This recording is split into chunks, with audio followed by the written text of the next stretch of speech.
Volmer Jensen proves that there are no age limits in hang gliding. At 63, he has built one of the most efficient hang gliders in the world.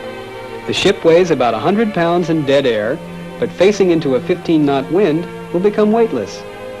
Volmer has been building gliders all of his adult life, and actually built several hang gliders before World War II. When the hang glider movement was revived, he scaled down a conventional sailplane glider and mounted himself hanging under the wing instead of sitting in the cockpit. On the dashboard, he mounted a wind meter, altimeter, and a stick that controls the rudder, elevator, and ailerons. His ship falls only 1 foot for every 10 it goes forward, which enables it to keep gliding in light winds when others are forced to land. When Volmer flies over the Southern California hills, the sheep aren't the only ones who do double takes. Many middle-aged people see Volmer fly over their homes and get so curious they end up flying hang gliders themselves.